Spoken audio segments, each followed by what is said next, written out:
Bonjour frères et sœurs, que la grâce et la paix du Seigneur reposent sur chacun. Dans le livre de Psaume, chapitre 25, le verset 8 et le verset 9, Dieu nous dit ceci par la bouche de David. L'Éternel est bon et droit. C'est pourquoi il montre aux pécheurs la voie. Il conduit les humbles dans la justice. Il enseigne aux humbles sa voie. Seigneur, ce matin, nous venons à toi comme des humbles et des pécheurs qui ont besoin de connaître ta voix. Et c'est pour cela nous sommes là pour que tu puisses nous enseigner ce matin. Qu'il te plaise, notre Dieu, de nous montrer ta voix, de nous enseigner par ta parole dans le nom puissant de Jésus-Christ. Merci parce que nous savons que tu es là et que tu le fais à cause de ton Saint-Nom. Mes frères bien-aimés et sœurs, voici que nous sommes encore sur la plateforme Pain de vie pour écouter la parole de Dieu. Et avant que nous n'écoutions cette parole, nous allons souffler un peu dans la louange pour apprêter notre cœur et notre entendement. Soyez bénis au nom de Jésus et c'est parti.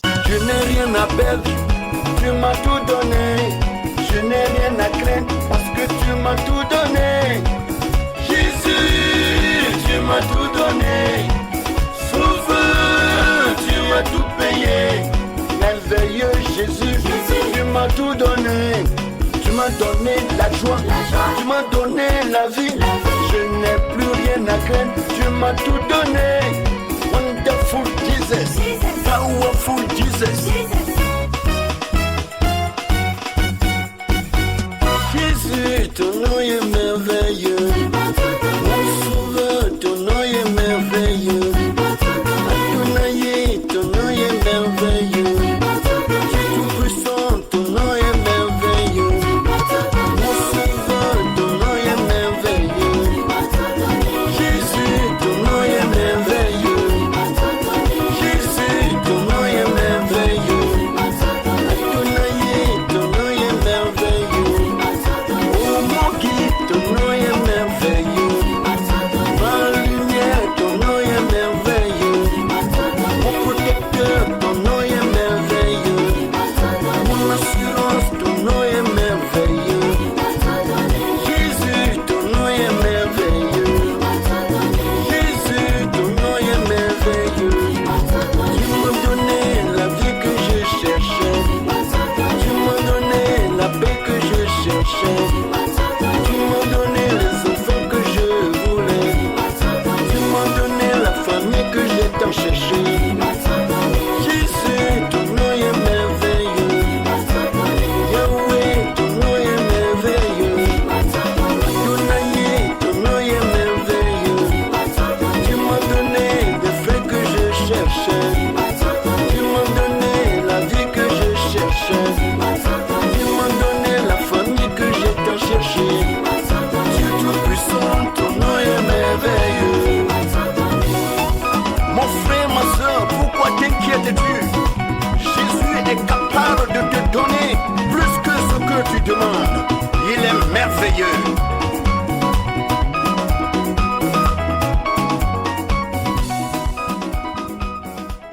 Voici les bien-aimés, après ce moment de louange qui rafraîchit notre esprit et tout notre être entier, nous allons sans trop tarder passer à notre méditation de ce jour. Je vais inviter chacun d'entre nous à prendre la Bible dans le livre de Cantiques, chapitre 2, à partir du verset 1 au verset 3. Ceci pour nous dire que nous avons entamé un nouveau chapitre dans le livre de Cantiques des Cantiques. Alors, bien-aimés frères et sœurs, nous allons passer à la lecture de ce jour dans la version Louis II. Et sans trop tarder, il est écrit: Je suis un narcisse de Saron, un lit des vallées, comme un lit au milieu des épines, tel est mon ami parmi les jeunes filles, comme un pommier au milieu des arbres de la forêt, tel est mon bien-aimé bien-aimé parmi les jeunes hommes. J'ai désiré m'asseoir à son ombre et son fruit est doux à mon palais. Voici ce que Louis II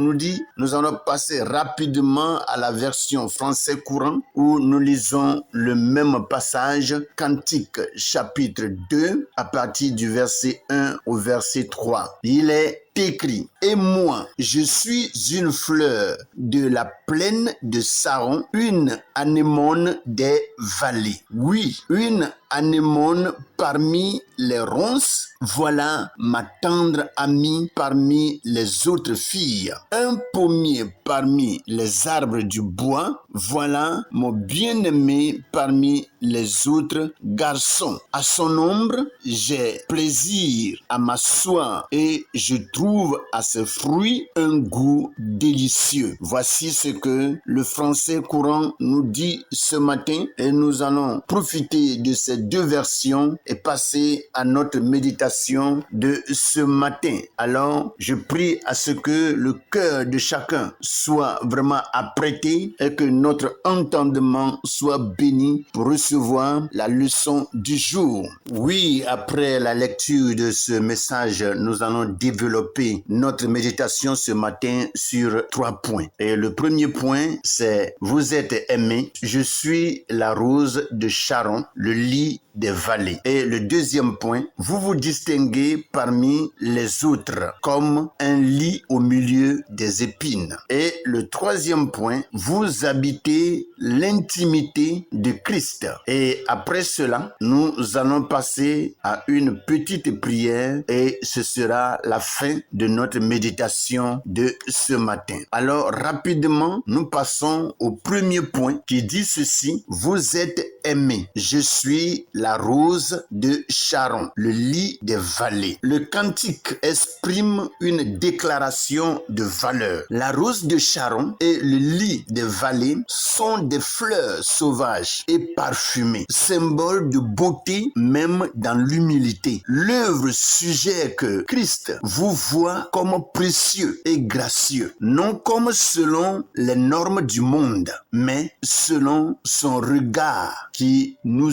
aime profondément. En Christ, nous sommes reconnus non pour ce que nous sommes, mais pour ce que nous faisons et aussi pour qui nous sommes. Mes frères et sœurs, il faut vraiment que chacun le sache que nous ne sommes pas pour le monde. La Bible dit que nous sommes dans le monde, mais nous ne sommes pas du monde. Et c'est pour cela, chacun doit mettre dans son esprit que n'étant pas du monde, il doit en réalité marcher selon que Christ le désire. Et le deuxième point, c'est: vous vous distinguez parmi les autres. Je dirais, nous nous distinguons parmi les autres. Et qu'est-ce qui nous distingue? C'est notre vie en Dieu, notre vie en Christ qui met une différence entre nous et ceux du monde. La Bible dit très souvent que nous sommes la lumière du monde. Nous sommes le sel de la terre. Et si le sel perd sa saveur, par quoi la lui donnera-t-on? Alléluia. Donc, étant le sel de la terre, c'est nous qui devons savourer le monde, amener le monde à connaître qui est Christ. En réalité, c'est nous qui devons faire connaître Christ par la beauté de Jésus-Christ qui est en nous. Alléluia. Donc, par cette beauté, nous nous distinguons parmi les autres hommes, parmi les autres femmes. Le chrétien se distingue. Vous allez voir que lorsque à Antioche, les habitants d'Antioche ont vu les disciples, c'est là qu'ils nous ont donné le nom chrétien. Sinon, Jésus ne nous a jamais appelés chrétiens. Jésus nous appelle des bien-aimés. Jésus nous appelle ses enfants. Vous voyez, nous sommes des enfants de Dieu et ce sont les habitants d'Antioche qui, ayant vu la manière dont les disciples marchaient, et ils ont donné à ces disciples le nom chrétien. Il dit, voici des gens qui marchent comme Christ et qui font comme Christ. Donc, nous allons les appeler des chrétiens. Et c'est par là que le nom chrétien est sorti. Sinon, la Bible nous appelle des enfants de Dieu. Selon Jean chapitre 1, le verset 12, il est dit, à ceux qui l'ont reçu, à ceux qui croient en son nom, la parole donne le pouvoir de devenir enfants de Dieu. Vous voyez? Donc, nous ne sommes pas appelés là des chrétiens. Donc, c'est le monde qui, en réalité, nous a donné ce nom chrétien. Gloire à Jésus. Sinon, ce n'est pas le nom que Dieu nous donne. Dieu dit que nous sommes ses enfants. Nous sommes ses bien-aimés. Vous voyez? Donc, lorsque nous marchons dans ce monde, il doit avoir en réalité une distinction. Il faut dire que en Jésus, nous avons une identité. Nous avons une identité qui surpasse les circonstances difficiles. Une identité qui nous diffère des autres amis. Vous voyez? Et malgré tout ce qui se passe dans ce monde, Dieu nous donne cette force de marcher selon ses prescriptions pour que nous puissions lui plaire. Alléluia. Donc, c'est en réalité une grande valeur que nous avons en Jésus. Vous êtes mis en valeur, même là où tout semble contraire. Quand le chrétien se présente quelque part, peu importe la situation dans ce lieu, une fois que tu marches selon les prescriptions du Seigneur, tu deviens complètement différent. Et les gens te regardent et disent, mais comment se fait-il que nous souffrons de telle manière et ce dernier qui est avec nous, lui, il ne sent rien. Il ne sent même pas la douleur que nous avons dans notre cœur. C'est parce que Christ a fait un travail noble dans notre vie et cela nous donne une distinction entre nous et ceux du monde. Le point 3 nous dit, vous êtes habités, vous habitez l'intimité de Christ. Oui, nous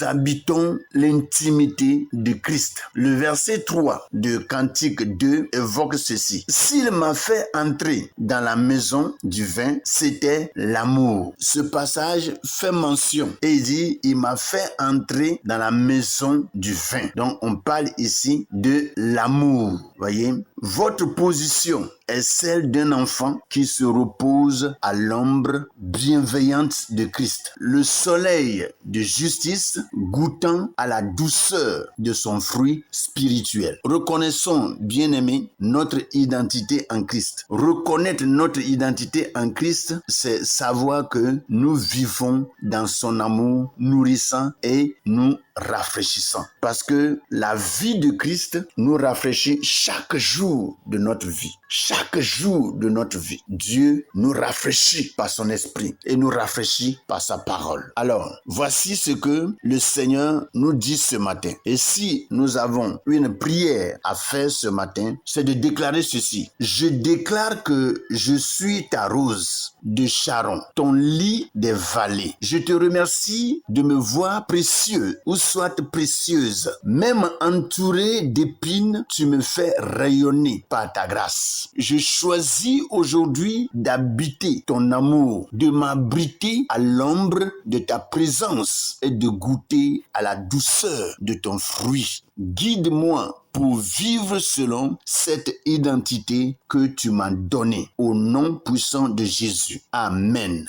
Bien-aimés frères et sœurs, voici la méditation que le Seigneur nous donne ce matin. Mais j'invite chacun à plonger davantage les regards dans ce passage et laisser le Saint-Esprit l'instruire, l'éclairer. Et tout ce qu'il recevra de la part de Dieu, ou bien tout ce que nous recevrons de la part de Dieu, nous permettra de marcher dans la victoire et dans la présence de la puissance de Dieu. Soyez bénis et passez une bonne et merveilleuse journée avec le Seigneur.